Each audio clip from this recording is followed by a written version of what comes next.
Praise the Lord. സംഖ്യാപുസ്തകം 30-ാം അധ്യായം 1 മുതൽ 16 വരെയുള്ള തിരുവചനങ്ങൾ.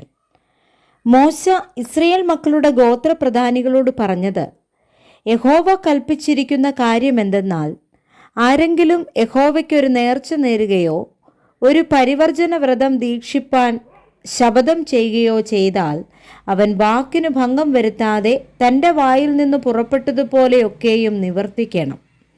ഒരു സ്ത്രീ ബാല്യപ്രായത്തിൽ അപ്പൻ്റെ വീട്ടിലിരിക്കുമ്പോൾ യഹോവയ്ക്ക് ഒരു നേർച്ച നേർന്ന് ഒരു പരിവർജന വ്രതം നിശ്ചയിക്കുകയും അവളുടെ അപ്പൻ അവളുടെ നേർച്ചയെയും അവൾ നിശ്ചയിച്ച പരിവർജന വ്രതത്തെയും കുറിച്ച് കേട്ടിട്ട് മിണ്ടാതിരിക്കുകയും ചെയ്താൽ, അവളുടെ എല്ലാ നേർച്ചകളും അവൾ നിശ്ചയിച്ച പരിവർജന വ്രതമൊക്കെയും സ്ഥിരമായിരിക്കും. എന്നാൽ അവളുടെ അപ്പൻ അവളുടെ എല്ലാ നേർച്ചയെയും അവൾ നിശ്ചയിച്ച പരിവർജന വ്രതത്തെയും കുറിച്ച് കേൾക്കുന്ന നാളിൽ അവളോട് വിലക്കിയാൽ അവ സ്ഥിരമായിരിക്കയില്ല.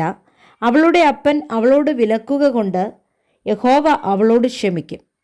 അവൾക്ക് ഒരു നേർച്ചയോ വിചാരിക്കാതെ നിശ്ചയിച്ചു പോയ പരിവർജന വ്രതമോ ഉള്ളപ്പോൾ അവൾ ഒരുത്തന് ഭാര്യയാകുകയും ഭർത്താവ് അതിനെക്കുറിച്ച് കേൾക്കുന്ന നാളിൽ മിണ്ടാതിരിക്കുകയും ചെയ്താൽ, അവളുടെ നേർച്ചകളും അവൾ നിശ്ചയിച്ച പരിവർജന വ്രതവും സ്ഥിരമായിരിക്കും. എന്നാൽ ഭർത്താവ് അത് കേട്ട നാളിൽ അവളോട് വിലക്കിയാൽ അവളുടെ നേർച്ചയും അവൾ വിചാരിക്കാതെ നിശ്ചയിച്ചു പോയ പരിവർജന വ്രതവും അവൻ ദുർബലപ്പെടുത്തുന്നു. യഹോവ അവളോട് ക്ഷമിക്കും. വിധവയോ ഉപേക്ഷിക്കപ്പെട്ടവളോ ചെയ്യുന്ന നേർച്ചയും പരിവർജന വ്രതവും എല്ലാം അവളുടെ മേൽ സ്ഥിരമായിരിക്കും. അവൾ ഭർത്താവിൻ്റെ വീട്ടിൽ വെച്ച് നേരുകയോ ഒരു പരിവർജന ശപഥം ചെയ്യുകയോ ചെയ്തിട്ട് ഭർത്താവ് അതിനെക്കുറിച്ച് കേൾക്കുമ്പോൾ മിണ്ടാതെയും അവളോട് വിലക്കാതെയുമിരുന്നാൽ, അവളുടെ നേർച്ചകളൊക്കെയും അവൾ നിശ്ചയിച്ച പരിവർജന വ്രതവും എല്ലാം സ്ഥിരമായിരിക്കും. എന്നാൽ ഭർത്താവ് കേട്ട നാളിൽ അവയെ ദുർബലപ്പെടുത്തി എങ്കിൽ, നേർച്ചകളോ പരിവർജന വ്രതമോ സംബന്ധിച്ച് അവളുടെ നാവിന്മേൽ നിന്ന് വീണതൊന്നും സ്ഥിരമായിരിക്കയില്ല.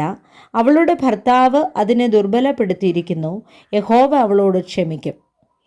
ആത്മതപനം ചെയ്യുവാനുള്ള ഏതു നേർച്ചയും പരിവർജന ശപഥവും സ്ഥിരപ്പെടുത്തുവാനോ ദുർബലപ്പെടുത്തുവാനോ ഭർത്താവിന് അധികാരമുണ്ട്. എന്നാൽ ഭർത്താവ് ഒരിക്കലും ഒന്നും മിണ്ടിയില്ല എങ്കിൽ, അവൻ അവളുടെ എല്ലാ നേർച്ചയും അവൾ നിശ്ചയിച്ച സകല പരിവർജന വ്രതവും സ്ഥിരപ്പെടുത്തുന്നു. കേട്ട നാളിൽ മിണ്ടാതിരിക്കൊണ്ട് അവൻ അവയെ സ്ഥിരപ്പെടുത്തിയിരിക്കുന്നു. എന്നാൽ കേട്ടിട്ട് കുറെ കഴിഞ്ഞ ശേഷം അവയെ ദുർബലപ്പെടുത്തിയാൽ അവൻ അവളുടെ കുറ്റം വഹിക്കും. ഭാര്യ ഭർത്താക്കന്മാർ തമ്മിലും അപ്പൻ്റെ വീട്ടിൽ കന്യകയായി പാർക്കുന്ന മകളും അപ്പനും തമ്മിലും പ്രമാണിക്കേണ്ടതിന് യഹോവ മോശയോട് കൽപ്പിച്ച ചട്ടങ്ങൾ ഇവ തന്നെ. Praise the Lord. വായിച്ച തിരുവചനങ്ങളാൽ കർത്താവ് നമ്മെ ഏവരെയും സമൃദ്ധിയായി അനുഗ്രഹിക്കുമാറാകട്ടെ. ആമേൻ.